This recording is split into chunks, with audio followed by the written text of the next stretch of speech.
একটি শ্লোকের মাধ্যমে এবং অধ্যায়ের মাধ্যমে ভগবান যখন একটা কোনো কাজ করেন তার মধ্যে অনেক কিছুই অন্তর্নিহিত থাকে। যেমন ভগবানের একটি কাজ, আমরা ভাবি যে একটা কাজ সুসম্পন্ন হলো, কিন্তু তা নয়। ভগবান যখন একটা কাজ করেন তার মাধ্যমে অনেক কিছুকে সন্তুষ্ট করেন। যেরকম শ্রীমদ্ ভাগবতমেই বলা হচ্ছে যে নগ্নজিৎ বলে একজন রাজা ছিলেন, তিনি 7টা বৃষ রেখেছিলেন।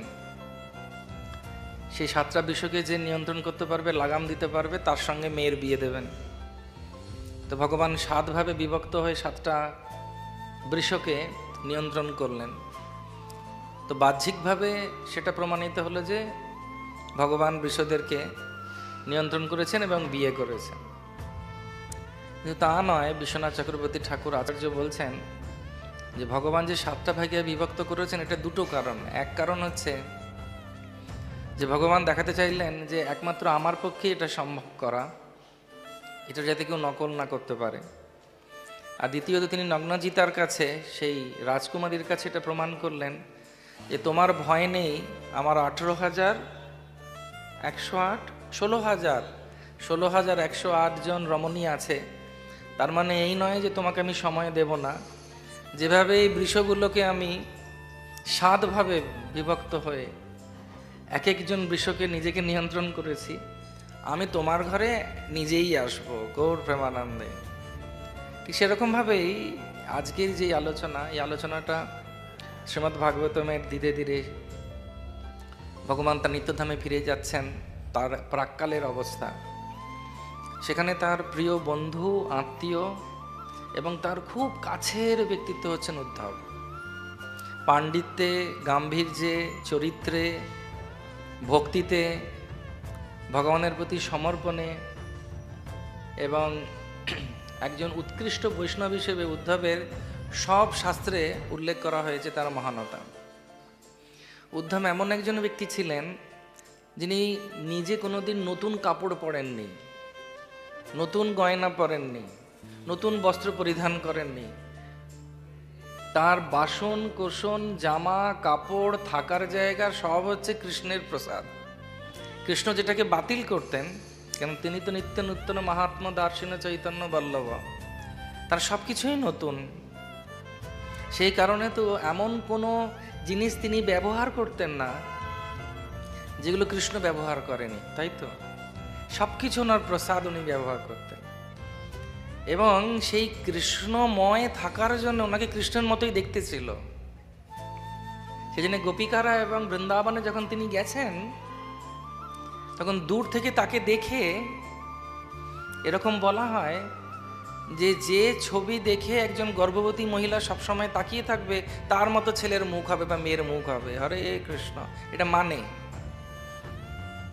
সেই জন্য আমাদের শাস্ত্রে বলে যে যখন কেউ গর্ভবতী হয়, তার সামনে যে ছবিটা থাকবে, বলে গোপালের ছবি রাখো, গোপালের মতো হবে। হ্যাঁ, কৃষ্ণের ছবি রাখো, কৃষ্ণের মতো সবসময় দেখতে থাকবে। এবং দেখবেন অনেক সময় যখন আমরা ব্যবহার করি আমাদের দৈনন্দিন জীবনে, যখন কাউকে আমাদের জীবনের আধার হিসেবে ব্যবহার করি, আমাদের হাঁটা চলা কথাবার্তা তার মতো হয়ে যায়। যেমন অনেক সময় দেখবেন কোনো মহারাজের, গুরু মহারাজের শিষ্যদের দেখে বোঝা যায় যে তোমরা ওনার গুরু মহারাজের শিষ্য। হরে কৃষ্ণ। কেন বোঝা যায়? কেন বোঝা যায়? বলুন বলুন, কেন বোঝা যায়? কারণ তার দ্বারা তিনি প্রভাবিত হন ইন এ পজিটিভ নোট, নকল করার জন্য নয়, অনুপ্রেরণা পেয়েছেন। তার কথা শুনছেন, তার মতো চলছেন, তাকেই তিনি সম্পূর্ণরূপে সবসময় মনন করতে করতে করতে এমন হয়ে যায় অবস্থা যে তখন দেখে মনে হয় যে আরে ইনি হচ্ছেন নিশ্চয়ই ওনার সঙ্গে সম্পর্কিত, তা নাহলে এতটা প্রভাব ওনার উপরে কেমন করে হবে।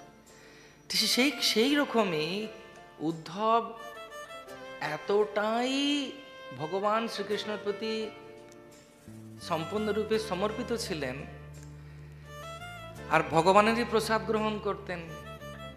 এই ভেবে নয় যে ভগবানের মতো আমি হব, সারূপ্য মুক্তি বা সাযুজ্য মুক্তি তিনি চাননি। তার কথা এখানে স্পষ্ট। তিনি বুঝতে পেরেছিলেন যে ভগবান এবার লীলার একটা অন্য অধ্যায় চালু করছেন। সেই জন্য তিনি সেই অধ্যায়ের আগেই তিনি বলছেন যে আমাকে তুমি এমনভাবে কৃপা করো যাতে আমি মন শক্ত করতে পারি এবং আমার যাতে সম্পূর্ণরূপে তোমার চরণে সমর্পিত হয়। এবং তিনি এখানে আজকে যে প্রশ্ন করছেন বা তিনি যে তার যে ব্যাখ্যা আমরা পাচ্ছি, এটা অত্যন্ত আশ্চর্যের ব্যাপার। কীরকম আশ্চর্য না, প্রথম হচ্ছে যে তিনি নিজেকে নির্বোধ বলছেন। স্বাভাবিকভাবে দেখা যায় যখন কেউ খুব কাছে থাকে কোনো বিশেষ বড় ব্যক্তির, তার কি হয় জড়জগতে সাধারণত, এই আমার সঙ্গে কিন্তু বেশি লাগবি না, কে আমি কার সঙ্গে যুক্ত আছি জানিস তো, হ্যাঁ বলে দিচ্ছি কিন্তু, আমার সঙ্গে লিঙ্ক টাকার জানিস তো, কার হাত আমার উপরে আছে জানিস তো। অনেকে বলে এই ওর পেছনে লাগবে না, উপরের সঙ্গে উপর মহলের সঙ্গে যোগাযোগ আছে, দাদার সঙ্গে যোগাযোগ আছে বা দিদির সঙ্গে যোগাযোগ আছে, হরে কৃষ্ণ। তো সেই জন্য ওর পেছনে লাগিস না, ওর সঙ্গে বেশি মিশিবে না, ঝামেলা করিস না। স্বাভাবিকভাবেই একটা গর্ব আসে। ছোট ছোট কোনো জিনিস যদি আমরা খুব ভালোভাবে করি বা অবশ্যই কিছু যদি আমরা স্বীকৃতি পাই যে কাজ করার, আমাদের প্রত্যেকের মধ্যে একটা অহংকার আসে। সেটাই ভগবান ভগবদ্গীতায় বলছেন। প্রত্যেকটি জীবের, এখানেও যারা যারা আমরা বসে আছি, আমরাও নিজেদেরকে যদি আত্ম বিশ্লেষণ করি তাহলে দেখবেন আমাদের প্রত্যেকেরই কিছু না কিছু ব্যাপারে কি বলে ওটাকে, আনকনসিয়াসলি, হ্যাঁ অবচেতন মনেও, সামনে বলছি না যে আনা না আমার নাম টাম লাগবে না, এসবে কি আছে, ঠাকুর তো অন্তর্যামী, উনি সব বুঝে নেবেন। তারপরে এসে বলবে আমার নামটা দেখলাম না ওখানে, আমি কিন্তু এই সাহায্যটা করেছি। একটা ভেতরে ভেতরে ইচ্ছা থেকে যায়, সেটা বাহ্যিকভাবে আমরা না চাইলেও কিন্তু আমাদের মনের মধ্যে থাকে। তাহলে চিন্তা করুন, যে ব্যক্তি ভগবানের সংস্পর্শে রয়েছে, আজকে যদি কাউন্সিলরের সঙ্গে ভালো সম্পর্ক হয়, আজকে যদি পুলিশ সুপারের সঙ্গে আমার লোকাল পুলিশের থানার সঙ্গে ভালো যোগাযোগ থাকে, বা যদি মিনিস্টারের সঙ্গে আমার যোগাযোগ থাকে, বা আমার দাদা যদি এমএলএ হয়, নয় যদিও তবু বলছি উদাহরণস্বরূপ, তাহলে স্বাভাবিকভাবে একটা গর্ব আসবে এবং মানে তাচ্ছিল্য করার একটা স্বভাব থাকবে, ধরাকে স্বরাজ্ঞান করা বা হেয় করা। কিন্তু উদ্ধব এখানে নিজেকে বলছেন, হে ভগবান, আমি নিজেই অতীব নির্বোধ। এবং এই যে উনি নির্বোধ নিজেকে বলছেন, এটা কিন্তু শুধুমাত্র লোক দেখানোর জন্য নয়। অনেক সময় আমরা বলি না, বাঞ্ছা কল্পতরু, বাঞ্ছা বাঞ্ছা বাঞ্ছা, আমার প্রণাম নেবেন, কিন্তু যতক্ষণ না পর্যন্ত হৃদয় থেকে সেই জিনিসটা আসছে। অনেকে বলে আমি তো পাপিষ্ঠ, এখন ফোন আসে, ফোনে আমরা বলি কি বলি, আমার এই অর্বাচীন ভক্তের ভুলুণ্ঠিত দণ্ডবত, শতকোটি দণ্ডবত প্রণাম স্বীকার করুন। সামনে এলে হয়তো প্রণামও করবো না, হরে কৃষ্ণ, কিন্তু ফোনে তো দিতে থাকি শতকোটি শতকোটি, একটা দিলেই অবস্থা খারাপ, আর সেটা হচ্ছে শতকোটি। তো সেরকমভাবে উদ্ধব কিন্তু এখানে সে জিনিসটা বলছেন।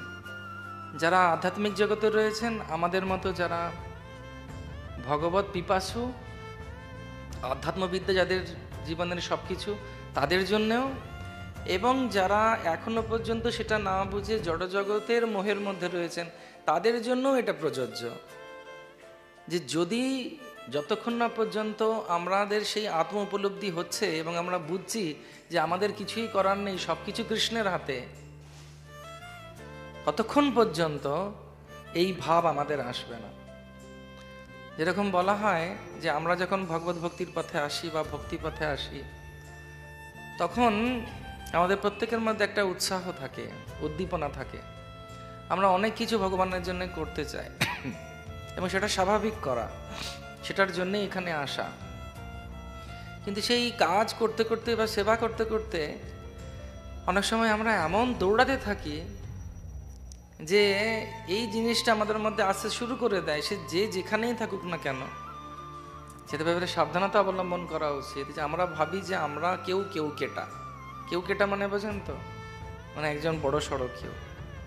তার কারণ এই ভক্তির লাইনেও দৌড়ানোটা, কতটা প্রচার করব, কোথায় যাব, কতটা প্রজেক্টে ঢুকবো, কি কি সেবা করব, কোন কোন মন্দিরে কি কি করব, এটার একটা যে ভগবান বলছেন ঊর্ধ্বম গচ্ছতি সত্যত মধ্যে তিষ্ঠা রাজসা জঘন্য গুণবৃত্তস্য অধো গচ্ছন্তি তামসে, 3 গুণের প্রভাবে দৈবী হেস্যা গুণময়ী মম মায়া দূরত্বা, যার কথা এখানে বলা হচ্ছে, তার প্রভাবে একজন ব্যক্তি সম্পূর্ণরূপে ভুলে যায় যে তার কিন্তু ক্ষমতায় সে করছে না, সে চেষ্টা করছে, ভগবত কৃপায় সেই কাজটা হচ্ছে। এবং ভক্তি পথে কোনো লিমিট নেই, আর এই দৌড়ানোর পথে বাইরের জগতে কোনো লিমিট নেই। লিমিট মানে বোঝেন তো, লিমিটের বাংলা কি? সীমাবদ্ধতা নেই। যেমন 100 মিটার্স রেস একটা সীমা আছে, দড়ি বলে no strings attached. No strings attach মানে 11 মিটার আপনি দেখতে পাচ্ছেন ওই যে স্যার আর ম্যাডাম দাঁড়িয়ে আছে লাল ফিতেটা নিয়ে, ওই অবধি যেতে হবে। 200 মিটারে ওই অবধি যেতে হবে। কিন্তু আমাদের যে দৌড়, যখন কারোর অহংকারের দৌড় শুরু হয়, তার কোথায় সেই লাল দড়িটা জানে না কেউ। সেজন্য যে বুদ্ধিমান ব্যক্তি তেষাং সতত যুক্তা নাম ভজতাম প্রীতিপূর্বকম দদামি যুদ্বুদ্ধি যোগং তং ইয়েন মাম পর্যন্ত, তার নিজের সেই দৌড়ের ব্যাপারটা নিজেকে বুঝে নিতে হবে। সেজন্য প্রথম হচ্ছে নিজেকে বোঝা। এই শ্লোকের মাধ্যমে যা আচার্যরা যা শিক্ষা আমি পেয়েছি, আমার মনে হয় যেটা আমি বুঝতে পেরেছি, সেটাই আপনাদের সঙ্গে আমি আদান প্রদান করছি। যে প্রথম অবস্থায় প্রত্যেকজন ব্যক্তিকে বুঝতে হবে, আমি যদি না ঝুঁকি আমি ভগবত কৃপা পাবো না। আমি যদি ভাবি আমি সব জেনে গেছি, সর্বজ্ঞ জানা হয়ে গেছে আমার নাম, জানা একটা টাইটেল হয় উড়িষ্যাতে, জেনা, সেজন্য বলে বাংলা ভাষাতে বলে সর্বজ্ঞ জেনা। সর্বজ্ঞ যেমন সর্বজ্ঞ জ্ঞাত, তাহলে তো কৃষ্ণ হয়ে গেল সে। তো প্রথম আলোচনার বিষয় হচ্ছে যে নির্বোধ বলছেন তিনি। সেজন্য হরি গুরু বৈষ্ণবের কাছে যেতে গেলে কি করতে হবে সেটা কৃষ্ণ অর্জুনকে বলছেন। অর্জুন বন্ধু ভাবছেন, তারপরে যখন খেল দেখলেন, পশ্চাতাম পাণ্ডুপুত্রা নাম আচার্যম মাহাতম চমুম, বলছে ও বেটা তুমি যুদ্ধ করবে, খুব তুমি বুক ফুলেছ না, দেখো তো কাদের সঙ্গে যুদ্ধ করবে। উনি আবার বুক ফুলিয়ে বলছেন চলুন তো দেখি কে কে যুদ্ধ করতে এসেছে, একটু দেখি তো। দেখবি বেটা কেমন লাগে, দেখ কেমন লাগে, মজা দেখবি, দেখ মজা দেখ। বলে এমন একজন দুজনের সামনে নিয়ে গেছেন ওনাকে, যাদেরকে বিপক্ষে এদের থেকে ছোট থেকে বড় হয়ে এসেছে। একজন আমাদের চেনা জানা, তিনি আমার বন্ধু, তিনি আমাকে বলছেন খুব কাঁদছেন একদিন। মানে কাঁদছো কেন তুমি, কি হয়েছে? বলছে জমি বাড়ি সম্পত্তি নিয়ে জানেন আমার বিরুদ্ধে কোর্টে কে কেস করেছে। কে কেস করেছে? বলছে আমার ভাই, আজকে আমার কাছে পত্র এসেছে কোর্টের। প্রভু আমি ভাবতে পারছি না এটা কি করে হয়, ও আমার একই বাবার একই মায়ের পেটের, বাংলায় ভাষায় বলে না অনেকে, নাকি আপনার ভাই নিজের মায়ের পেটের ভাই না? বাবারে আর কত, এবারে কি জিনগতভাবে পরীক্ষা করে দেখতে হবে। তো তিনি কাঁদছেন। আমি বললাম যে এটাতে আশ্চর্য হবার কিছু না, এটা তো কলিযুগ। হ্যাঁ, দ্রাপর যুগেও হয়েছে। মামকা পাণ্ডবা আশ্চর্য কিম করবো তো সঞ্জয়, বিনা যুদ্ধে দেব না আমি সুচাগ্রমে দিনী, দুর্যোধন বলে দিয়েছিল। তাকে বোঝাতে কতজন গেছিল? স্বয়ং গোবিন্দ গেছিলেন, যে 5টা গ্রাম দিয়ে দে, পাণ্ডবরা খুশি হয়ে যাবে। বুঝে না, দেব না। সেই জন্যে যখন নিজের লোকের কাছে থেকে দুঃখ পাই, কারণ সব থেকে কাছের লোক সব থেকে বেশি ব্যথা দিতে পারে আমাদের, সেটা হচ্ছে জগতের নিয়ম। সেই জন্য বলে যার জন্যে করি চুরি সেই বলে চোর, বলে না বাংলা ভাষায়। এই কথাগুলো এসেছে কোথা থেকে? এইখান থেকে এসেছে, শাস্ত্র থেকে। যখন অর্জুন দেখছেন যে ভীষ্ম পিতামহর কোলে বড় হয়েছেন উনি, এবং তিনি যুদ্ধে রয়েছেন অন্যদিকে, তিনি দেখছেন আরেকজনকে যাকে বাবার মতো ভালোবেসেছেন, তিনি কে? দ্রোণাচার্য। তার গুরু আর এই শিষ্য এত সুন্দর সম্পর্ক ছিল যে অর্জুন ওইভাবে নিবেদিত ছিলেন গুরুর চরণে যে গুরুদেব ওনাকে বলেছিলেন যে আমি তোমাকে শ্রেষ্ঠ শিষ্য এবং সব থেকে বড় ধনুর্ধর বানাবো। সেই গুরুদেবকে যখন তিনি উল্টো দিকে দেখছেন, তখন তার যত বড় বড় কথা ছিল তিনি ধোঁয়ার বান মেরে সবাইকে অজ্ঞান করে মৎস্য দেশের যত গরুগুলোকে নিয়ে পালাচ্ছিল কৌরবরা, তাদের কাছ থেকে জয়ী করে এনেছিলেন। তিনি বায়ুকে রোধ করতে পারেন অর্জুন। তিনি গুড়াকেশ।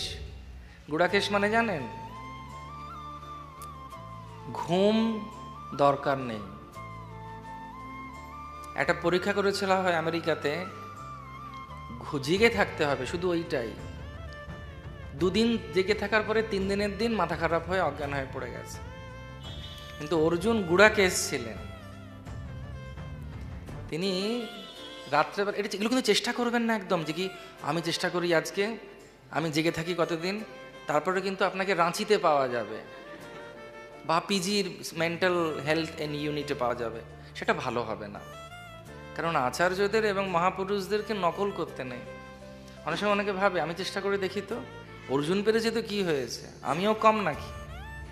আমিও তো জন্মাষ্টমীতে রাতে শুই না, আমিও তো দিদির বিয়ে হয়েছিল বরযাত্রীতে গেছিলাম, রিসিভ করেছিলাম, আমিও তো ঘুমোইনি, আমি বাসর জেগেছিলাম দিদির সঙ্গে। হরে কৃষ্ণ। তা আপনি দিদির সঙ্গে বাসর জাগলে গুড়াকেশ হয়ে যাবেন না। অর্জুন, ওর নাম ফাল্গুনী, তিনি এত তাড়াতাড়ি মনের বেগের থেকেও তিনি তাড়াতাড়ি ওনার বান চলতে পারে। তার আরেক নাম কি ছিল? সব্যসাচী। 2 হাত একসঙ্গে চলে। 2 হাত একসঙ্গে চড়া মানে বুঝতে পেরেছেন? কারা কারা ডান হাতে কাজ করেন, কারা কারা বাঁ হাতে কাজ করেন? 1জন কি 2জন? সেই জন্য বাঁ হাতের কাজ ডান হাতে করা যায়। যার যেটা স্বভাব জন্মগত, বাঁ হাতে যদি যারা ডান হাতে চড়িয়েছে কাউকে, তাহলে বাঁ হাতে চড়াতে পারবে না, বাঁ হাতে শক্তি পাবে না। কিন্তু অর্জুনের 2 হাত কাজ করতো। চিন্তা করুন, সাধারণ মানুষ নন তিনি, ব্যক্তি নন, মহাপুরুষ। তিনি বিমোহিত হয়ে গেছেন। তার কত অহংকার হওয়া উচিত, কিন্তু হয়নি কৃষ্ণের জন্যে। তো এত প্রভাবশালী থাকা সত্ত্বেও তিনি কিন্তু সম্পূর্ণরূপে কৃষ্ণকে বলছেন আমি আর পারছি না, উদ্ধবের মতো। তিনি বলছেন কার্পণ্য দোষ পহত স্বভাব পিচ্ছামি তং ধর্ম সমুড্ড চেতা। একই কথা বলছে, যা শ্রেয় সন্নিশ্চিতং গুহ্যতন্মে শিষ্যস্তে অংশাদি মাংতং প্রপন্নম। এই একই জিনিস এখানে সুন্দরভাবে অন্য ভাষায় উদ্ধব বলছেন। কৃপণতার জন্যে আমি আর আমার দেহ অর্থাৎ অহম মমেতি, আমি আর আমার, তার জন্য এই অবস্থা। প্রথম অবস্থা হচ্ছে যেটা আলোচনার বিষয়, সেটা হচ্ছে যে নিজে যতক্ষণ না পর্যন্ত আমরা দৈন হচ্ছি, আধ্যাত্মবিদ্যা বা কোনো বিদ্যা আমাদেরকে কাজে দেবে না বা আমরা পাবো না। তখন কৃষ্ণ বললেন তদ্বিদ্ধি প্রণিপাতেনা পরিপ্রশ্নেন সেবয়া উপদেশান্তিতে জ্ঞানম জ্ঞানিনম সত্যদর্শিনা। যতক্ষণ না পর্যন্ত সেই সম্পূর্ণ শরণাগতি আসছে, স্বাভাবিকভাবে আরেকজন মহতের কাছে আমি আমার মাথা নিচু করছি, সেটা হচ্ছে জ্ঞান পাবার বা আধ্যাত্মিক জ্ঞান পাবার বিশেষ একটি গুণ। এটা যদি কেউ ভুলে যায়, সে যতদিন পর্যন্ত এই জিনিসটা তার না হচ্ছে, সে কোনোদিন আশীর্বাদ পাবে না। আশীর্বাদ নিচের দিকে যায়, উপর থেকে জোর করে আশীর্বাদ দেওয়া হয় না। অনেক সময় লোকে বলে আমাকে আশীর্বাদ দিন, আমাকে আশীর্বাদ দিন। ওইভাবে আশীর্বাদ হয় নাকি? হাতটা ধরে টেনে অনেক সময় মাথায় ঠেকিয়ে নেয়, তখন যে ঠেকাচ্ছে হাতটা সে ভাবছে বাবা কতক্ষণে ছেড়ে দে, আমাকে কেঁদে পাচ্ছি। আশীর্বাদ দেবো কি? পালাতে পারলে বাঁচা যায়। সেভাবে হয় না আশীর্বাদ। আমি একবার মনে আছে জয়পতাকার স্বামী গুরু মহারাজ এখানে এসেছেন, আর ভিড় হয়ে গেছে, এত ভিড় হয়েছে যে বলার কথা নয়। আর গুরু মহারাজকে ছেঁকে ধরেছে সবাই, সবাই ভাবে যে ওইভাবে আশীর্বাদ পাওয়া যায়। কিন্তু গুরু মহারাজ যখন ক্লাসে বলে এসেছিলেন, এখানে ক্লাস হতো, ক্লাসে বলেছিলেন যে গুরুকে কষ্ট দিয়ে কিভাবে আশীর্বাদ পাবে, গুরুর সেবা করতে হবে, তখন যখন তিনি খুশি হবেন তখন আশীর্বাদ। এবং সেজন্য তিনি যে গুণগুলো এই আশীর্বাদের ফলে আসে সেটা হচ্ছে বিনয়। তো উদ্ধব এখানে বিনয়ের সঙ্গে প্রশ্ন করছেন কৃষ্ণকে, তিনি কৃপা ভিক্ষা করছেন। সেই জন্য ভগবান ভগবদ্গীতায় বলছেন তদ্বিদ্ধি প্রণিপাতে না, প্রাণিপাত করতে হবে, সেবা করতে হবে। এবং তখন যখন জ্ঞান আসবে, সেই জ্ঞান আসার ফলে কি হবে, তার চরিত্রে কিরকম হবে, তখন বলা হচ্ছে ভগবান সেই ভগবদ্গীতাতে আবার ফিরে যাব। ভগবান বলছেন, তিনি বলছেন যে বিদ্যা বিনয় সম্পন্নে ব্রাহ্মণে গভীহস্তিনী সুনীচেনা সপাকে চা পণ্ডিতা সমদর্শিনা। বিনয় যদি না থাকে, যখন ভগবত কৃপা হবে, এখানে উদ্ধব নির্বোধ বলছেন, বোকা বলছেন নিজেকে। শিলতমল কৃষ্ণ গোস্বামী মহারাজ গুরুদেব তিনি একদিন বৃন্দাবনে প্রভুপাদকে বলছেন, প্রভুপাদ আমরা সবাই গাধা। তখন প্রভুপাদ বলছেন, খুব ভালো এই চেতনাটা, হরে কৃষ্ণ। তুমি যদি নিজেকে ভাবো ঘোড়া, তাহলে আমি তোমাকে পিটিয়ে কিছু করতে পারবো না। কারণ বাংলা ভাষায় বলে ঘোড়াকে পিটিয়ে, এই গাধাকে পিটিয়ে ঘোড়া। কিন্তু তুমি যদি এখন পর্যন্ত ভাবছো যে হ্যাঁ আমি বোকা, আমি কিছু করতে যাব, যেমন অনেক সময় অনেকে বলে ক্লাস দিতে গিয়ে নিজে হাত তুলে বলে জানি, তাহলে আর কি বলবো, তুমি মাইকটা নাও, আমি অমাইক হয়ে বসি, দরকার নেই আমার মাইক নেবার, সব জেনে গেছি আমি, ওই সর্বজ্ঞ জানা। তো সেজন্য তখন গুরুদেবকে প্রভুপাদ বলছেন যে হ্যাঁ এই ভাবটা খুব ভালো, তুমি যতক্ষণ নিজেকে মূর্খ মাপবে, আমি ততক্ষণ তোমাকে কিছু সাহায্য করতে পারবো। তুমি যদি সবই জেনে গেছো তাহলে কেমন করে হবে। তো সেই জন্য বলা হয় যে অনেক সময় যদি কারোর মধ্যে এই আত্ম অহংকার আসে যে আমি সব জানি, সে প্রকৃতপক্ষে একা হয়ে যাবে, সে ভগবত ভক্তিতেও এগোতে পারবে না এবং একা হয়ে যাবে।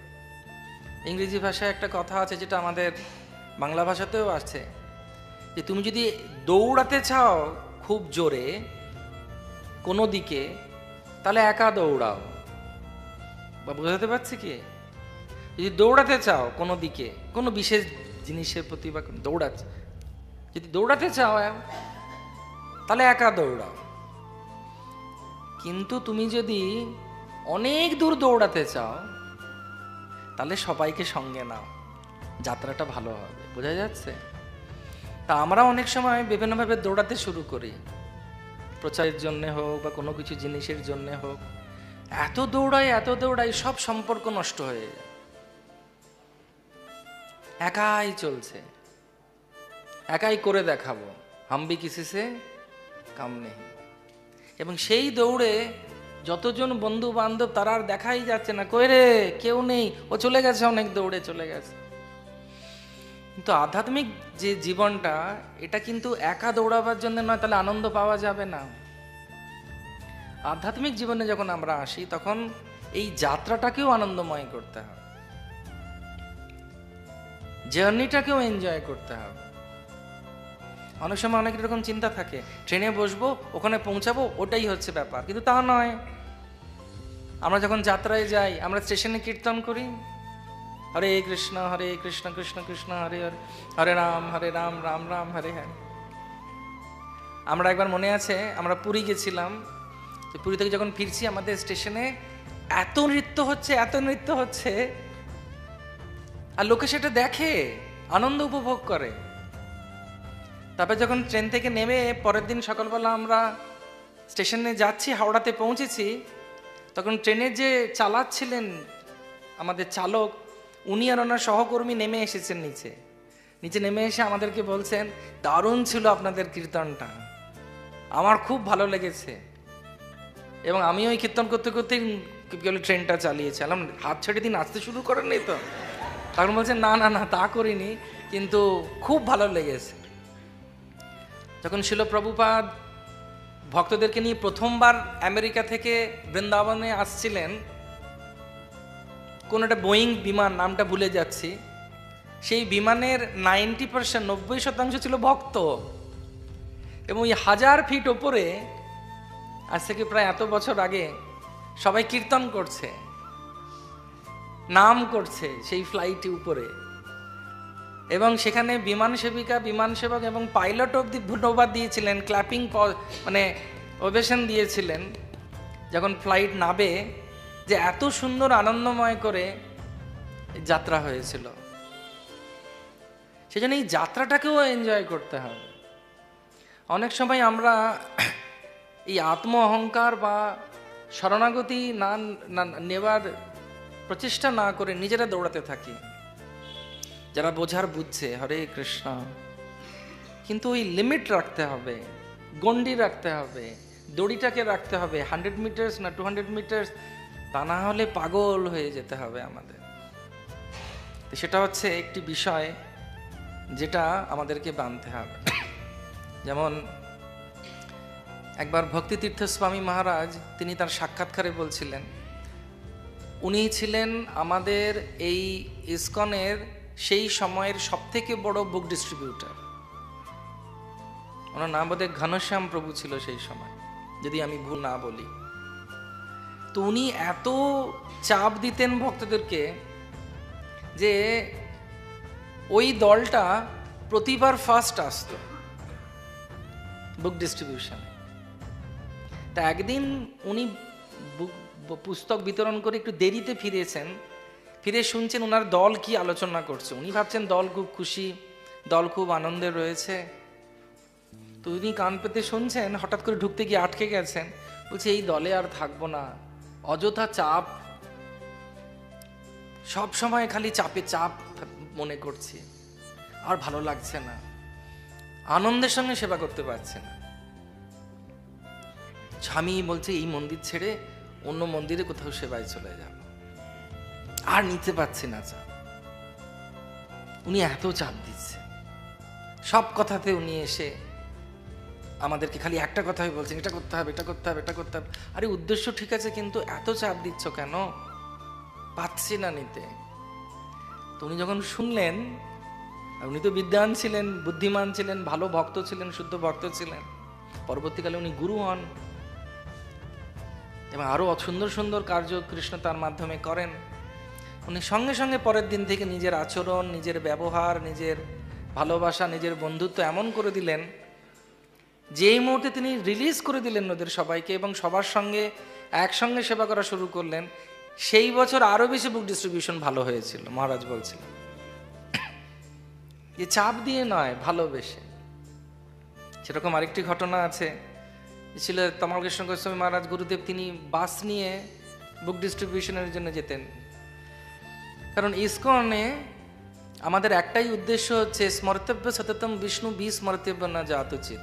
সর্ব অবস্থায় কৃষ্ণকে স্মরণ করা, কখনো না ভুলে যাওয়া। একদিন প্রভুপাদ একটা বাস দেখে বলছেন, এই বাসটা কি, এই গাড়িটা কি, এই গাড়িটা কীরকম, এই গাড়িটা কীরকম। তখন সবাই ভাবছে এই জড়জাগতিক কথা ছিল প্রভুপাদ বলছেন কেন। পরবর্তীকালে প্রভুপাদ বললেন যে আমার খুব ইচ্ছে যে একটা চলন্ত মন্দির হোক। চলন্ত মন্দিরটা কি না, বুক ডিস্ট্রিবিউশনের যে বাসগুলো, বাসটাকে অর্ধেক করে থাকার জায়গার গোডাউন, আর সামনে গৌরনিতাই বা জগন্নাথ বলদেব বা কৃষ্ণ বলরাম বা ঠাকুর ভগবান রাধাকৃষ্ণ, এইভাবে পেছনে খুব সুন্দর দরজা খুলে যাবে, রাধাকৃষ্ণর আরতি হবে, পুজো ভোগ লাগবে, সচল মন্দির, গৌর প্রেমানন্দে। এটা আমাদের কলকাতার একটা নেওয়া উচিত, আমাদের যেন একটা থাকে এরকম। এই নতুন নতুন মানে ভক্তরা হচ্ছে, এই বুক ডিস্ট্রিবিউশন এইভাবে যাবে। একবার একটা ঘটনা মনে আছে, পুলিশ পেছনে লেগেছে, গাড়ির পেছনে পেছনে যাচ্ছে, থামাও থামাও থামাও, কি ব্যাপার? বলছে আমরা দূর থেকে দেখলাম দুটো বাচ্চাকে তোমরা ঘরে বন্দি করে রেখেছো আর ওদেরকে আগুন দেখিয়ে ভয় দেখাচ্ছ। রাধাকৃষ্ণের আরতি হচ্ছিল, হরে কৃষ্ণ। ওরা দূর থেকে দেখে ভাবছে গাড়ির পেছনে দুটো বাচ্চাকে ভয় দেখাচ্ছে। তো একটা উদ্দেশ্যের জন্যই করা, সেটা হচ্ছে যে যাতে সবসময় কৃষ্ণকে আমরা স্মরণ করে রাখতে পারি। তো তখন এরকম বলছেন, তখন প্রভুপাদের জন্যে শ্রীল তমাল কৃষ্ণ গোস্বামী মহারাজ প্রথম দুটো গাড়ি হয় গুরুদেব, তারপরে বিষ্ণুজন স্বামী মহারাজের সঙ্গে 7খানা গাড়ি ইউরোপ এবং আমেরিকায় 7 দিকে যায়, এবং সেখান থেকে হাজার হাজার ভক্ত হয়েছে, কোটি কোটি ভক্ত হয়েছে। ওরা একটা কলেজের সামনে গিয়ে বাসটাকে রেখে দিত, এবং সেই বাসে রাধাকৃষ্ণ থাকতেন, সেখানে ভক্তরা দেখতে আসতো, বিষ্ণুজন মহারাজ কীর্তন করতেন, খুব সুন্দর গলা, গন্ধর্ব লোকের মতো। ওনার গান শুনে লোকেরা আসতো, এই কি সুন্দর গাইছে রে, যেন ছোট ছোট হরিণ বাঁশির আওয়াজ শুনে এগিয়ে আসছে। আর তারপরে ভেতরে থাকতেন তমালকৃষ্ণ গোস্বামী মহারাজ, গুরুদেব। যেই ঢুকলো, প্রসাদ পেলো, ওদের সঙ্গে কথা বললো, নামার সময় ধুতি কুর্তা পরে বেরোলো, গৌর প্রেমানন্দ। ওই জিন্স আর টি শার্ট ত্যাগ, শুদ্ধ বৈষ্ণব বেশ, এরকম বলা হতো। এত ভক্ত তৈরি হয়েছে। যেই তৈরি হবার সময়ও কিন্তু একটি ঘটনা হয়, সেটা আজকে আলোচনার সঙ্গে খুব মিল খাচ্ছে। যখন বাস অনেকগুলো বেতে শুরু হলো, বাসের মধ্যে টক্কর শুরু হলো। হরে কৃষ্ণ, কোন বাসটা আগে গিয়ে কোন কি বলে কলেজের কাছে গিয়ে দাঁড়াবে, যাতে সে না যেতে পারে, ওই বাসের একজন মেম্বার টায়ার পাংচার করে দিত। দেখে মনে হচ্ছে কম্পিটিশন, উদ্দেশ্যটা কৃষ্ণকে দেওয়া, কিন্তু চেতনাটা ভালো থাকলো না। তখন কি হলো, আবার চিন্তা করতে সবাই বসলেন, এটা তো আমাদের উদ্দেশ্য নয়। আমাদের উদ্দেশ্য হচ্ছে আধ্যাত্মিক প্রতিযোগিতা, আরেকজন ভালো করছে দেখে খুশি হতে হবে, পোড়াগন্ধ যেন না পাওয়া যায়। আগে বাসের পেছনে লেখা থাকতো, দেখবি আর জ্বলবি, লুচির মতো ভুলবি। এখন দেখি বাসের পেছনে লেখা থাকে, চেষ্টা করো তোমারও হবে। আমি যখন এই বাসগুলোতে দেখি আমার খুব ভালো লাগে, আমার খুব আনন্দ হয়। কারণ আমি বলি, এই কাছে নিয়ে যেত গাড়িটাকে, মনে আছে চন্দন প্রভু আছেন নাকি, আমি ওকে বলি গাছের কাছে নিয়ে, বাসাটা কাছে নিয়ে ছবি তুলবো। খুব ভালো লাগে। চেষ্টা করো তোমারও হবে। কারণ কষ্ট না করলে তো কেষ্ট পাওয়া যাবে না। সারা রাত জেগে ঠাকুরের ওই বানানো হয়েছে গয়না ফুলের, তারপর ঠাকুরকে দেয়া হয়েছে। আমি ভাববো শুধু এসে পরিয়ে দেবো, তা তো হবে না বাবা। তোমাকে ফুল আনতে হবে, দরদাম করতে হবে, তারপরে ব্যাগে করে ভরে ভরে আনতে হবে, সেগুলোকে এখানে রাখতে হবে, সেগুলোকে ছাড়াতে হবে, পোকা বাঁচতে হবে, তারপর সেটাকে নিয়ে কাপড়ে কেটে বানাতে হবে, তারপর রাত জেগে জেগে চোখ করছিল, ওটাকে কি বলে, কি গান বলে ওটাকে, হ্যাঁ, গ্লু গান দিয়ে ফুলগুলোকে লাগাতে হবে, অনেক কষ্ট করতে হবে, তারপরে না ওনার কাছে যাবে ওটা। কেমন লাগছে ভগবানকে আজকে? তো সেই জন্য এই কম্পিটিশনটা কিন্তু আসবে যদি উদ্ধবের মতো আমরা সম্পূর্ণরূপে কারুর শরণাগতি না নিই। এটা হচ্ছে 3 নম্বর আলোচনা আজকে। সেটা হচ্ছে একজনকে রাখুন জীবনে যার সঙ্গে মুখোশ খুলে কথা বলা যায়। উদ্ধবের কৃষ্ণ ছিলেন, যাকে বলা যায়, আমি না সত্যি আমার প্রবলেম হচ্ছে গো। কি প্রবলেম হচ্ছে? কেন বাইরের জগতে আমরা সবাইকে সবকিছু দেখাই, লোকে ভাবে। আমার বাবা যখন দেহ রেখেছেন, আমাকে বলছে ঠিকই তো ছিলেন, আপনার থেকে উনি ফিট ছিলেন। আমি বললাম যে না, ওনার আগে 4-5 বার স্ট্রোক হয়ে গেছে। ও, তো বাইরে থেকে ওপর থেকে সব ঠিক লাগে, উনি হাসছেন, উনি নাচছেন, কীর্তন করছেন, সবই তো ভালো, এই মাতাজয়ী প্রভু। অনেক সময় আমরা বলতে পারি না ভেতরের রস। কিন্তু উদ্ধব বলছেন, জড়জাগতিক আসক্তির জন্যে আমি আটকে গেছি, কৃষ্ণ আমার কষ্ট হচ্ছে, তুমি আমাকে উপদেশ দাও। আমরা অনেক সময় লজ্জায় যেতে পারি না, আমি তো এখন হয়ে গেছি অনেক হোমড়া চোমড়া, আমার কি করে দুঃখ হবে, আমার কি করে অসুবিধে থাকতে পারে। না, অসুবিধে থাকতে পারে, অসুবিধে নেই আরেকজনের কাছে গিয়ে কথা বলতে। হ্যাঁ, আমাদেরকেও সেরকম বিশ্বাসযোগ্য আশ্রয় হতে হবে, আশ্রয় দিতে হবে। এবং যখন আমাদেরও কোনো অসুবিধা হচ্ছে বা আমরা যদি বুঝতে পারছি না, আরেকজনের কাছে গিয়ে জিজ্ঞেস করতে হবে। আমি অনেক সময় আমার ছোটদেরকেও জিজ্ঞেস করি, এটা কি শ্লোক গো? তার মানে এই নয় যে আমি ছোট হয়ে গেলাম। আমি অনেক সময় পরিদাসকে জিজ্ঞেস করি, কারণ ওরা চর্চার মধ্যে থাকে। অনেক সময় আমি চারু গোবিন্দ প্রভুকে জিজ্ঞেস করি, পালক পার্থকে জিজ্ঞেস করি, এই শ্লোকটা না বুঝতে পারছি না, এটা কোথায় আছে রে?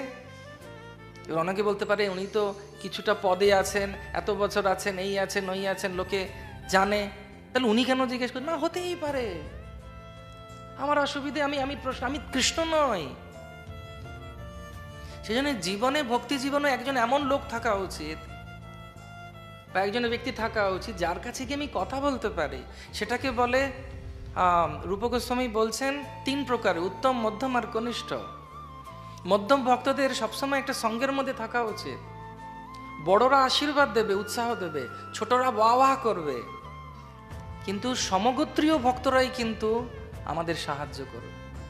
শ্রী চৈতন্য মহাপ্রভু তিনি রাগ মানে বাহ্যিকভাবে রাগ করতেন কার উপরে? স্বরূপ দামোদরের উপরে, যে বাবা ও থাকলে আমি যাব না, ওকে গিয়ে জিজ্ঞেস করো। কারণ উনি বলতেন, মহাপ্রভু এই বাচ্চাটাকে খুব আদর করছেন, ওর কিন্তু একজন বিধবা মা আছে, লোকে ভালো চোখে দেখবে না। মহাপ্রভু আদর করা বন্ধ করলেন। মহাপ্রভু তাকে দেখছেন কৃষ্ণ, মানে কৃষ্ণর স্বর, মানে মনে মনে হচ্ছে গোপাল, কিন্তু না। তাহলে কি মহাপ্রভু তো কৃষ্ণ, তার কি দরকার? তিনি তো বলতে পারেন, এই বেটা চুপ থাকাই, জানিস কি আমি ব্রজেন্দ্র নন্দন যে সতীসূত হলো, সেই বলরাম হইল, জোরে বলো, আরো জোরে, জয় নিতাই। আছে তো নিতাই। তুমি বলতে পারতেন আমার তোমার পরামর্শ দরকার। অনেক সময় এরকম হয়, কোনো বন্ধু এসেছে বলছে, ভাই এটা করিস না ভাই, সত্যি বলছি ঝামেলায় পড়ে যাবো, তোর সঙ্গে আমরা পড়ে যাই, করিস না বলে। না, আমি বলছি, এই তুই জানিস কার সঙ্গে আমার সম্পর্ক আছে? এখানকার এমএলএ আমার দাদা। মূর্খতা এটা। মহাপ্রভুকে যখন তিনি বলছেন, মহাপ্রভুকে বারণ করছেন সনাতন গোস্বামী, মহাপ্রভু এত লোক নিয়ে যাবেন না বৃন্দাবন, কানিনাশলা থেকে ফিরে এলেন। তাহলে আমাদের কেন কষ্ট হয় যখন কেউ বলে যে তুমি এটা ঠিক করছো না, ভুল করছো না? তুমি ঠিক করো নিজেকে, এটা তো আশীর্বাদ। কেউ বলছে, গোপাল গুরু বলে একটা বাচ্চা ছেলে ছিল, সে একজন মহাত্মাকে ওরকম বলেছে। একদিন দেখছে যে কথিত, মানে চৈতন্য চরিতামৃত মঙ্গলে এইসব জায়গায় উল্লেখ নেই, যে একজন জনৈক ভক্ত জীবটাকে ধরে রেখেছেন। এই জীব এত হরিনাম করছে, খুব ভালো ভক্ত। তখন সে গোপাল গুরু ওর জল নিতে গেছে, ওনার গুরুদেব বা কেউ হবেন, আমি ঠিক মনে করতে পারছি না। মহাপ্রভু এটি উল্লেখ আছে কোথাও? উল্লেখ নেই। তো তখন তিনি বলছেন যে আপনি যদি বিষ্ঠা ত্যাগ করার সময় যদি প্রাণ ত্যাগ হয়, তাহলে হরিনাম সেই সময় করবেন না। হরিনামের সময়, বিষ্ঠা ত্যাগের সময় হরিনাম করবো কেমন করে? নাম নামকারী বহুদান যে সর্বশক্তি সত্যার্পিত নিয়মিত স্মরণেন কালঃ এতাদৃশী তব কৃপা ভগবান মমাপি দুর্দৈবমিদৃশম ইহাজনীন অনুরাগ। বিষ্ঠা ত্যাগের সময়, পটি করার সময় নাম করতে হবে।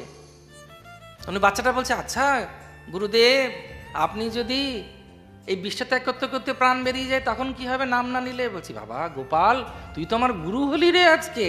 সেই থেকে নাম হয়ে গেল আমাদের কি বলে গম্ভীরার, যিনি ওখানে মহন্ত ছিলেন, গোপাল গুরু। ওনার এমনি করে জপ করছেন, ওনার একটা বিগ্রহ আছে রাধাকান্তর পাশে, যেটা প্রতাপরুদ্র মহারাজ এনেছিলেন দক্ষিণাত্য থেকে বিজয় করে।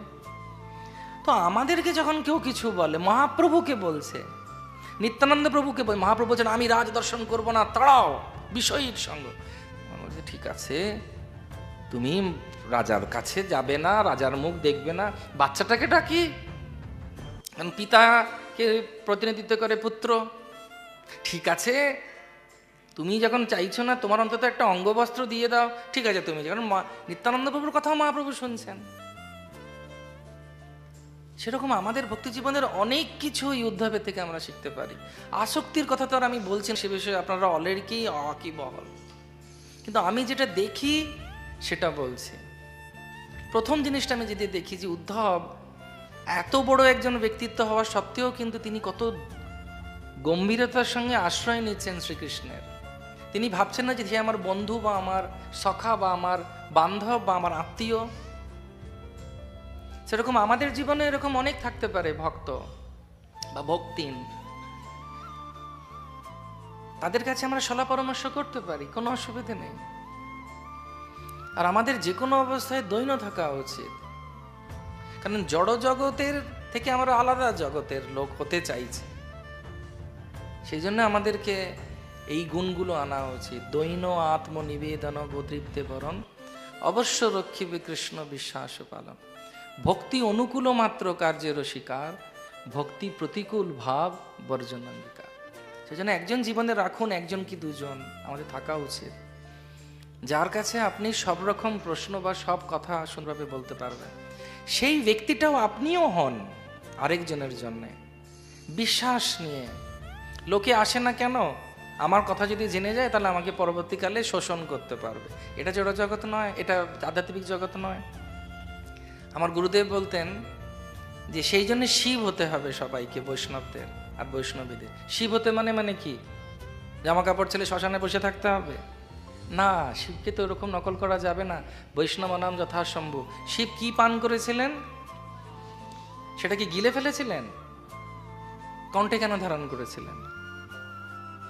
বাইরে ফেললে আমরা বাঁচতে পারতাম না, আর ভেতরে গেলে তিনি কষ্ট পেতেন, সেজন্য গলায় রেখে দিয়েছিলেন। সেরকম অনেক ভক্ত আমাদের কাছে এসে তাদের মনের কথা বলবে, সাহায্য চাইবে।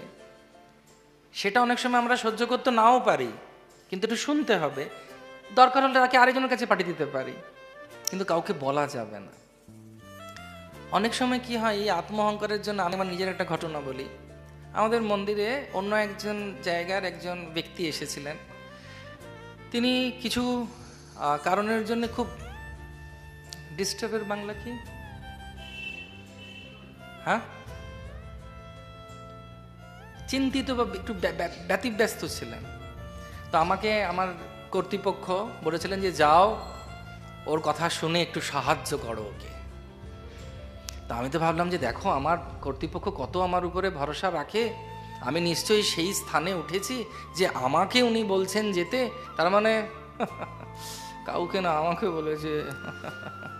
তা আমি গিয়েছি ওই মানসিকতায় যে পতিত পাবন হেতু আমা অবতার,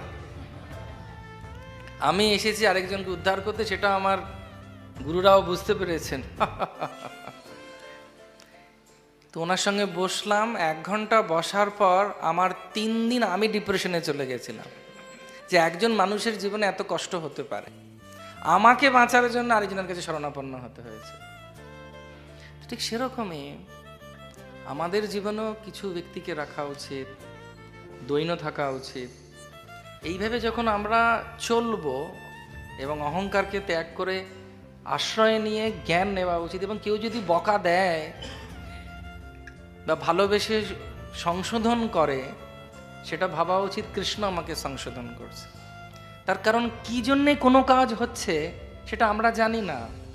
একটা ছোট্ট ঘটনা বলে শেষ করব। সেজন্য ভগবানের উপরে নির্ভরশীল থাকা উচিত। অনেক সময় আমরা ভাবি যে উপকার করলাম কারো এইটা করে, কিন্তু তা নয়। ভগবানের বিচারে জিজ্ঞেস টিজ্ঞেস করে করলেই ভালো, শাস্ত্র সম্মত মেনে। বৈকুণ্ঠের দ্বারে যমরাজ এসেছেন। কে এসেছেন? ওনার সেদিন মিটিং ছিল, হরে কৃষ্ণ, বা রিপোর্ট দেবার বোধহয় কিছু ব্যাপার ছিল। তখন গরুড়দেব বসে আছেন গেটের বাইরে। তো গরুড়দেবের সামনে একটা ছোট্ট পাখি লাপালাপি করছে। তো উনি পক্ষীরাজ, পাখিটা ওনার সামনে ঘুরে বেড়াচ্ছে। তখন গরুড়দেব পাখিটাকে দেখছেন, খুশি আছেন। যমরাজ দেখছেন যেই দরজায় ঢুকতে যাচ্ছেন বৈকুণ্ঠের দ্বারে, পাখির দিকে তাকালেন, ভুরু কুঁচকালেন, এই চলে গেল। তো গরুড়দেব ভাবলো, বাবা রে বাবা, এর উপরে জমের দৃষ্টি পড়েছে, আহারে সোনা আমার আয় বলে মুহূর্তের মধ্যে ডানা ঝাপটে গরুড় তিনি পৃথিবীতে নর্মদা নদীর তীরে একটি সুন্দর বৃক্ষের মধ্যে, কোটরের মধ্যে পাখিটাকে নিশ্চিন্তে রেখে দিয়ে আবার বৈকুণ্ঠে গিয়ে বসে আছে। এদিকে নারায়ণের সঙ্গে মিটিং পিটিং হয়ে নারায়ণের কাছ থেকে ফিরে আসছেন কে? যমরাজ। যমরাজ ফিরে এসে বলছেন, আচ্ছা পাখিটা কোথায় গেল? বলছে না, মানে কিছু মনে করবেন না, আপনার দৃষ্টি পড়েছিল তো, আমি ভাবলাম একটু সাহায্য করি, সেই জন্যে তাকে আমি অমুক জায়গায় অমুক কোটরে রেখেছি। বলছে হ্যাঁ, এক মুহূর্ত পরেই সেই কোটরে সর্পদংশনে ওর মৃত্যু ছিল, সেটাই দেখছিলাম আমি, তুমি ওকে সাহায্য করলে। হরে কৃষ্ণ। তো বক্তব্য হচ্ছে কি? বক্তব্য হচ্ছে একটাই, সলা পরামর্শ করে যখন আমরা চলি ভগবত ভক্তিতে, কাউকে কিভাবে সাহায্য করব সেটাও যদি জিজ্ঞেস করে করি, কিভাবে আমি চলবো সেটাও যদি সাহায্য নিয়ে করি, তাহলে সবসময় আমরা সাহায্য পাব। এবং যদি কারোর মধ্যে এই গুণ আসে, তৃণাদপি সুনীচেন তরোরেব সহিষ্ণুনা অমানীনা মানদেন কীর্তনিয়া সদা হরে, তাহলে সে সর্ব অবস্থায় কীর্তন করতে পারবে, নাম নিতে পারবে। সেই জন্য আজকে আমাদের প্রভুপাদ কত সুযোগ, আমি আর 5 মিনিট নেব, কারণ 5 মিনিট 10 মিনিট পরে শুরু করেছিলাম, নিতে পারি কি? আওয়াজ খুব কম। তো সেজন্য এই যে উদ্ধবের শেষ জিনিস, যে আমি কিভাবে জড়জগতের বন্ধন থেকে মুক্তি পাব, জড়জগতের বন্ধনের প্রকৃত কারণ হচ্ছে ইন্দ্রিয় ভোগ। এই যে এখন যেই ফোন করবেন কাউকে, একটা খবর আসে, যদি আপনি এর কাছ থেকে খবর পান, কাছ থেকে খবর পান, এই পান ওই পান, তাহলে আপনি সঙ্গে সঙ্গে বিচলিত হয়ে যাবেন না, বিচলিত হয়ে গিয়ে এটা ভাববেন না, সঙ্গে সঙ্গে এটা রিপোর্ট করুন। এটা কেন আসছে? কেন মানুষ এই ভুলটা করছে? আসক্তির জন্য। আমার ছেলেটারই হয়ে গেল, আমার এটারই হয়ে গেল, তাহলে সঙ্গে সঙ্গে টাকা পাঠিয়ে দিই, সব টাকা চলে গেল। নিতাই গৌর প্রেমানন্দে। তো সেই একই কারণের জন্য হয়, তার কারণ হচ্ছে ইন্দ্রিয়গুলো, আমরা সবসময় ইন্দ্রিয়গুলো আমাদের ভালো দেখতে চাইছে, ভালো শুনতে চাইছে, ভালো খেতে চাইছে, ভালো শুনতে চাইছে, ভালো জিনিস স্পর্শ করতে চাচ্ছে। একটা গুবলু গাবলু বাচ্চাকে দেখলে কি মনে হয়? সত্যি কথা বলবেন, কি মনে হয়? গালটা টিপে দিই, তাই না? গুবলু গাবলু বাচ্চাটা পেটটা একটু গুলু গুলু গুলু গুলু করে দিই, গালটা একটু কুচি কুচি কুচি করে দিই, তাই না? সেটা হচ্ছে বেগ, ইন্দ্রিয়ের বেগ। ধায়তো বিষয়াং পুংসা সঙ্গস্তে সুপ্রজায়তে সঙ্গত সঞ্জায়তে কাম কামাত ক্রোধ বিজায়তে। এই ইন্দ্রিয়গুলোকে সংযম করা যায় না। আপনি ভাববেন সংযম করব সংযম করব সংযম করব, সংযম করতে পারবেন না। এটা এত প্রভাবশালী। এদের একটা জিনিসই করা যায়, সেটা কি জানেন? সেটা হচ্ছে এর গতিটাকে অন্য দিকে মুড়ে দেওয়া যায়, আর কিছু না। এবং সেই গতিটাকে মুড়ে দেওয়াটা কোন দিকে? সর্বোপাধি বিনির মুক্তম তৎপরতের নির্মলম ঋষিকেন ঋষিকেশ সেবনম ভক্তি রয়েছে। ইন্দ্রিয় দিয়ে লোকে এনজয় করে কিনা? পার্ক স্ট্রিটে একটা জায়গা আছে, নাম হচ্ছে তন্ত্র। কিছু সেখানে নেই মন্ত্র, কিন্তু আমাদের এখানেও তন্ত্র হয়, তন্ত্র সাধনা। কি সাধনা? বৈষ্ণব তন্ত্র। হরে কৃষ্ণ কৃষ্ণ কৃষ্ণ হরে হরে হরে রাম রাম রাম। তো চোখ ভালো দেখতে চাইছে না, ওদিকে তাকান তো, ভালো জিনিস দেখতে পাচ্ছেন কি? পবিত্রম পরমিদম ওং পূর্ণমদ পূর্ণমিদাৎ পূর্ণাৎ পূর্ণাৎ মুদচ্যতে পূর্ণস্য পূর্ণমাদায় পূর্ণমেবা। গোবিন্দর মুখ দেখুন, জগন্নাথের মুখ দেখুন, এর থেকে সুন্দর আর কিছু হতে পারে? সবাই বলুন, ত্বমেব মাতা চ পিতা ত্বমেব ত্বমেব বন্ধুশ্চ সখা ত্বমেব ত্বমেব বিদ্যা দ্রবিণম ত্বমেব ত্বমেব সর্বম মম দেব দেব। শ্রী শ্রী রাধা গোবিন্দ দেব কি, জগন্নাথ বলদেব সুভদ্রা মহারানী কি। বাস, আপনারা এনজয় করতে চান না? যে জড়জগতের এনজয়মেন্ট, ওগুলো এনজয়মেন্ট নয়, ওগুলো হচ্ছে কষ্ট, যেটা বলছেন উদ্ধব। পরবর্তীকালে চিন্তা করবেন, আমরা আগে কি খেতাম সেটা চিন্তা করে এখন মনে হয় কি করে খেতাম। ঠিক সেরকমই অবস্থা হবে আমাদেরও, আরও যখন কৃষ্ণের দিকে যাব। চোখ দেখতে ইচ্ছা করছে কিছু, সব থেকে ভালো জিনিস দেখান, চোখ ভরে দেখুন। মহাপ্রভু জগন্নাথকে দেখে গাইতেন, হে দেব হে দয়িত হে ভবনৈক সিন্ধু, হে কৃষ্ণ হে চপল হে করুণৈক সিন্ধু, হে নাথ হে রমন হে নয়নাভিরাম, হে নয়নাভিরাম বলুন, নয়নের অভিরাম, অভিরাম মানে আনন্দ। হা হা কদানুভবিতসি পদম দিশোর্মে, কবে আমার সেই দিন হবে, হায় হায় হায় রে, যে আমি তোমার চরণটা আমার হৃদয়ে রাখতে পারব। মহাপ্রভু জগন্নাথকে দেখে পুরীতে গাইতেন, হে দেব হে দৈত হে ভবনৈক সিন্ধু, হে কৃষ্ণ হে চপলা হে করুণৈক সিন্ধু, হে নাথ হে রমণ হে নয়নাভিরাম, হা হা কদানুভবিতসি পদম দিশোর্মে। ভালো লেগেছে? তো মহাপ্রভু তিনি কৃষ্ণ, নিজে কৃষ্ণ, তিনি দেখাচ্ছেন কৃষ্ণকে দেখতে হবে। কান শুনবে কৃষ্ণের কথা, নাক শুনবে ভগবানের চরণে সমর্পিত অগরু চন্দন পুষ্প ঘৃত প্রদীপ ধূপ দীপ ধুনো।